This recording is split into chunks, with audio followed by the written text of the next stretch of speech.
एक महत्वना समाचार विषय महत्वपूर्ण समाचार मળી રહ્યા છે। અમદાવાદ પાલડીના જૈન દેરાસરમાં ચોરીના મામલે અપડેટ સામે આવી રહી છે। ચોરીની ઘટના અમદાવાદ પાલડીના જૈન દેરાસરમાં બની હતી। 1.64 કરોડની ચોરીનો ભેદ પોલીસ દ્વારા ઉકેલી લેવામાં આવ્યો છે। આ ભેદ ઉકેલાયો છે। 1.64 કરોડની ચોરી થઈ હતી। દેરાસરના પૂજારી અને સફાઈ કર્મચારીઓ દ્વારા જ ચોરી કરવામાં આવી હોવાનો ખુલાસો થયો છે। સમગ્ર ચોરી મામલે ભેદ ઉકેલાયો છે। આ અંગે વધુ તપાસ પણ હાથ ધરવામાં આવી છે। ભગવાનને પહેરાવેલા 117 કિલો સોના ચાંદીના ઘરેણાની ચોરી થઈ હતી। મુગટ કુંડળ સહિતના ઘરેણાની ચોરી કરવામાં આવી હતી અને ભેદ હવે અંતે ઉકેલાઈ ગયો છે। આજ અંગે વધુ વાત કરીશું। સંતા વિરેન્દ્રસિંહ ફોનલાઈન પર જોડાયા છે। વિરેન્દ્ર, દેરાસરમાં લોકરમાંથી ચોરી થઈ હતી, આ ભેદ ઉકેલાયો છે, વિગત જણાવશો।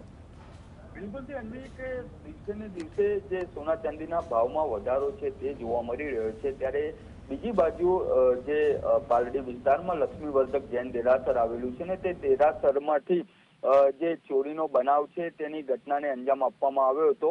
વિગતવાર વાત કરવામાં આવે અન્વી તો જે પાલડી વિસ્તારમાં જે દેરાસર આવેલું છે તેની અંદર 1.64 કરોડની જે ચાંદીના દાગીના છે તેની ચોરી કરવામાં આવી હતી અને જે ઘટના હતી તેને અંજામ આપનાર જે દેરાસરના પૂજારી અને સફાઈ કર્મચારીઓ જ હતા અને તે તપાસમાં ખુલાસો થવા પામ્યો હતો। ત્યારે બીજી બાજુ વાત કરવામાં આવે તો ભગવાનને પહેરાવેલા 117 કિલો જે સોના ચાંદીના ઘરેણા હતા તેની સાથે સાથે મુગટ કુંડળ સહિતના આ ઘરેણાઓની ચોરી છે તે લોકરમાંથી કરવામાં આવી હતી। પાલડી પોલીસ સ્ટેશનની અંદર જે ગુનો છે તે દાખલ કરવામાં આવ્યો હતો।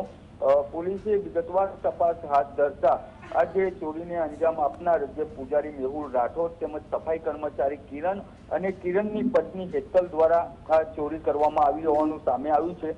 પોલીસ દ્વારા અલગ અલગ જે ટીમો છે તે બનાવવામાં આવી હતી અને તેમના દ્વારા આ તપાસ હાથ ધરતા આ તમામ લોકોની ભૂમિકા છે તે સામે આવી છે ને અત્યારે મેરેથોન તપાસ છે તે પોલીસ દ્વારા શરૂ કરવામાં આવ્યું છે। આભાર વિરેન્દ્ર, માહિતી આપવા માટે।